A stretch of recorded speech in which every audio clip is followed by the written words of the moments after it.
आप देख रहे हैं SRTV न्यूज नेटवर्क और मैं हूं मनीषा श्रीवास आपके साथ। इस वक्त की मुख्य खबरें, खास मुलाकात विशेष मेहमान से। में पल रहे शिशु को कोई भी बीमारी होने पर आधुनिक मशीन से डिटेक्ट हो जाती है। Bhavatkar diagnostic centre, Sonoline Bhavatkar sonography and x ray centre में एडवांस 4D सोनोग्राफी के अलावा जेनेटिक टेस्टिंग की भी सुविधा है। आइए जानते हैं सुप्रसिद्ध रेडियोलॉजिस्ट डॉक्टर आशीष भावटकर से एक खास चर्चा में किस तरह से होती है यह उपचार पद्धति और कैसा निदान होता है। दर्शकों, इस वक्त हमारे समक्ष है सोनोलाइन भावटकर डायग्नोस्टिक सेंटर के डायरेक्टर डॉक्टर आशीष भावटकर। आप एक रेडियोलॉजिस्ट हो। नमस्कार सर, हम आपसे ये जानना चाहेंगे कि जो वायरल इन्फेक्शंस का जो चल रहा है, ये देखा कि वायरल इन्फेक्शंस का इफेक्ट ब्रेन पे, छाती पे, ये काफी इफेक्ट्स बढ़ रहे हैं। तो आपका एक रेडियोलॉजी सेंटर है, तो किस तरह से आप उसका डायग्नोसिस करते, किस तरह से उसकी इमेजेस होते, क्या उसके एक्सरे होते हैं, उस बारे में आप बताइए। अभी वायरल इन्फेक्शन के बारे में जब हम बात कर रहे हैं तो अभी रिसेंटली ही कोरोना नाम के वायरस ने बहुत धूम मचाई हुई है। ये कोरोना नाम का वायरस जनरली ब्रेन या लंग्स या अतड़ियों पे अफेक्ट करता है। लास्ट टाइम जो कोरोना डेल्टा वेरिएंट था उसने अपने सबके लंग्स पे अफेक्ट करके लंग्स को पूरा खराब किया था, पूरा वाइट कर दिया था लंग्स को पूरा। तो उस वजह से हमारा जो सिटी स्कैनिंग होता है, तो सिटी स्कैन पे हम लोग बहुत ही क्लियरली देख सकते हैं कि कितना परसेंटेज ऑफ लंग उसमें इन्वॉल्व हुआ है, कितना परसेंट ऑफ लंग डैमेज हुआ है। उससे पेशेंट को आगे क्या ट्रीटमेंट देना, क्या नहीं देना प्लान होता है। तो सब कुछ ये लंग्स डैमेज पे ही डिपेंड करता है ट्रीटमेंट। इसीलिए सोनोग्राफी और एक्सरे इससे अच्छा सिटी स्कैनिंग आज की तारीख में उसमें काम में आ रहा है वायरल इन्फेक्शन के लिए।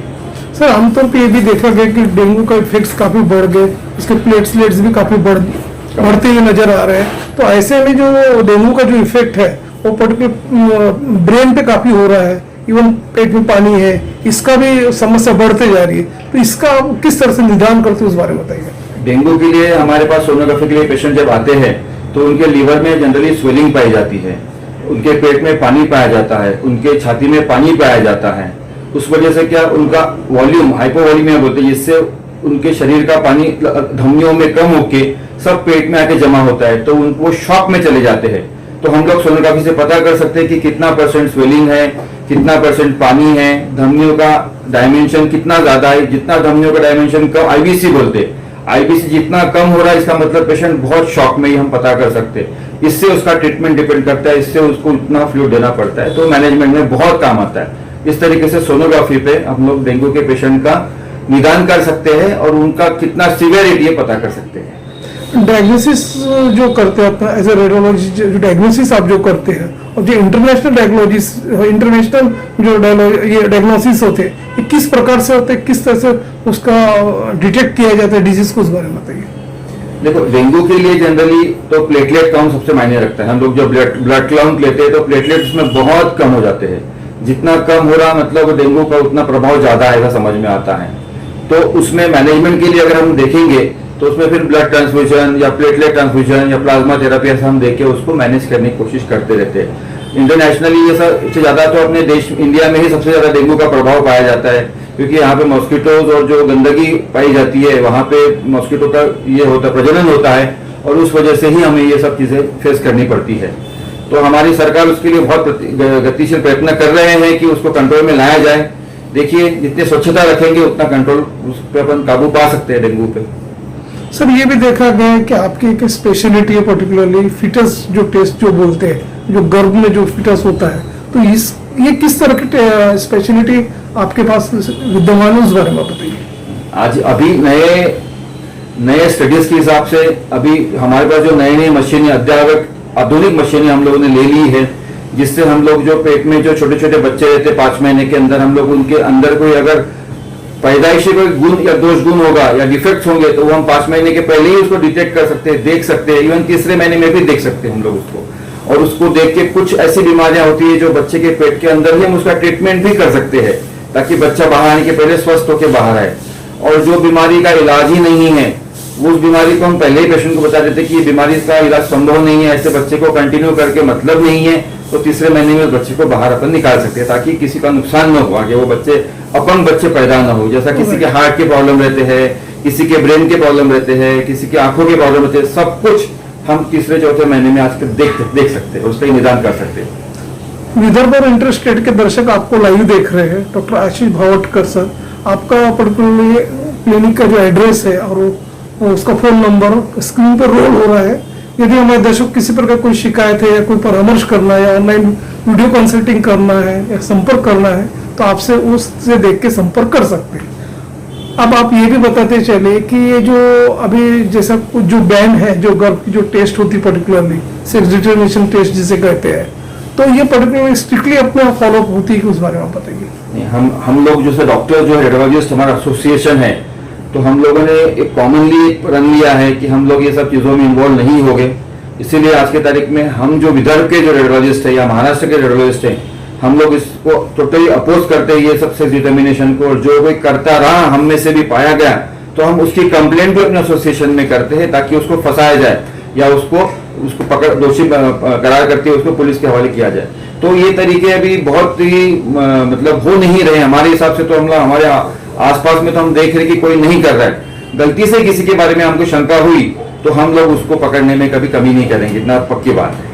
सर जैसे कि अभी जो जैसे लाइफस्टाइल डिजीज जो बोलते हैं, जो कैंसर जो हाई प्रोफाइल अभी ये चल रहा है, कैंसर चल रहा है फर्स्ट स्टेज पे अभी आज के डेट में, तो उससे रिलेटेड अपने यहाँ पे किसी प्रकार कोई टेस्ट होती है क्या? बिल्कुल डिटेक्शन के लिए उस बारे में बताइए। आजकल कैंसर के लिए भी बहुत ही आधुनिक टेस्ट आ गई है। जैसे ब्लड के कुछ टेस्ट है जिससे हमें अर्ली स्टेज पे ही मालूम हो जा सकता है कि भाई इसमें कैंसर अभी शुरू हो गया है, या सीटी स्कैन या पेट सीटी स्कैन, ऐसी छोटी छोटी बड़ी बड़ी एडवांस मशीनें आई हैं जिससे हम छोटे छोटे कैंसर भी बहुत जल्दी पकड़ सकते हैं और कहाँ कहाँ फैले हैं ये भी हम पता कर सकते हैं। तो इससे निदान भी जल्दी होता है तो इलाज भी अच्छा होता है।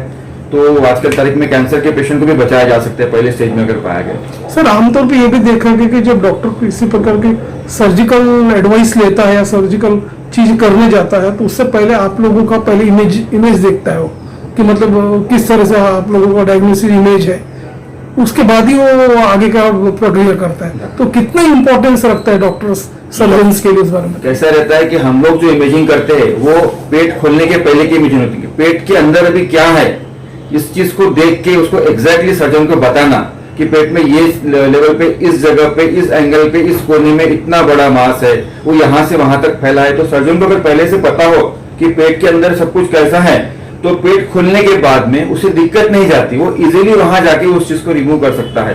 तो उसे सब पता होता है कि ये चीज कहाँ कहाँ फैली और कौन से एंगल में, तो वो उसी दिशा में जाता है और उसको निकाल लेता है। तो ये बहुत इमेजिंग का बहुत बड़ा रोल है, इसके बिना कोई आगे नहीं बढ़ सकता। कि पेट खोल दिए और पता चला कि वहां नहीं यहाँ है तो कैसा करेंगे। इसलिए इमेजिंग बहुत काम, सीटी स्कैन, एमआरआई, सोनोग्राफी बहुत काम की चीज है। अपने डायग्नोस्टिक सेंटर में कितने प्रकार की टेस्ट होती है उस बारे में बताइए। हमारे यहाँ तो आमतौर सभी टेस्ट होती है, CT scan, sonography, pathology, x-ray, सब बायोप्सी।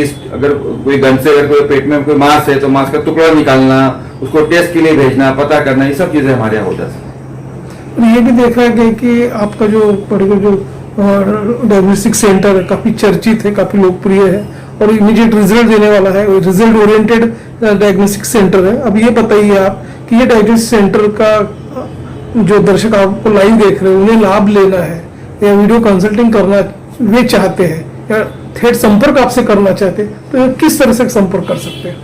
देखो टेलीफोनिकली तो हमारा नंबर है, तो नंबर पे डायरेक्ट कॉल करके वो लोग बात कर सकते हैं, अपॉइंटमेंट लेके आ सकते हैं। मेरे यहाँ तो काफी दूर दूर से पेशेंट आते हैं, एमपी से तो काफी पेशेंट आते हैं।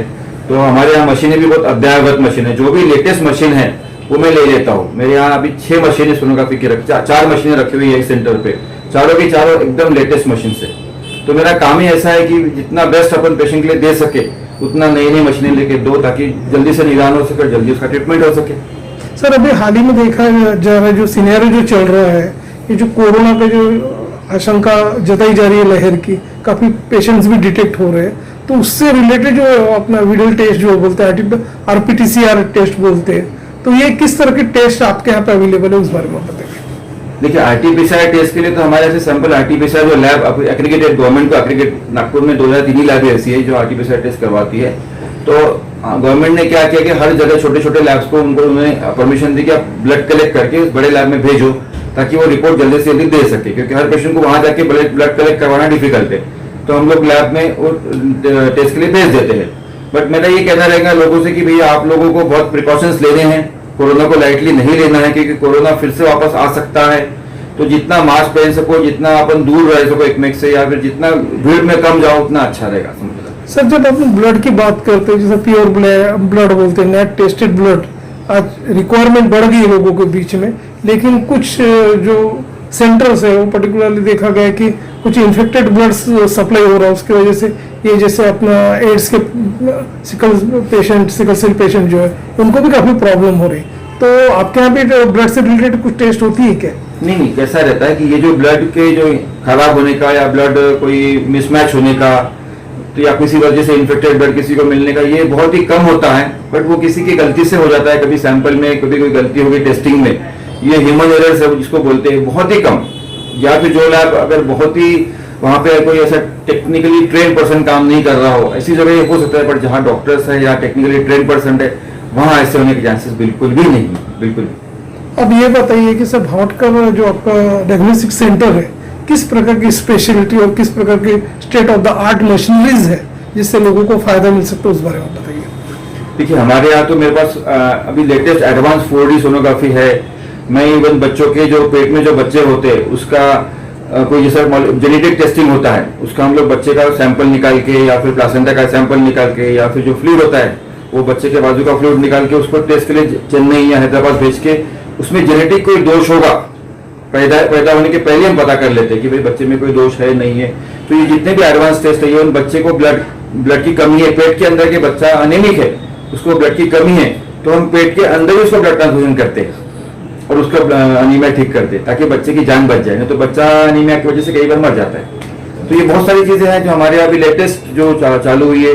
जो पहले मुंबई पुणे जाना पड़ता था लोगों को, मुंबई बेंगलोर जाना पड़ता था, उस अभी ये सब चीजें नागपुर में अपने यहाँ सब हो रहा है। अभी किसी को मुंबई जाने की जरूरत नहीं या बेंगलोर जाने की जरूरत नहीं। काफी लोग आपका लाइव इंटरव्यू देख रहे हैं और आपने काफी बहुत महत्वपूर्ण जानकारी दी।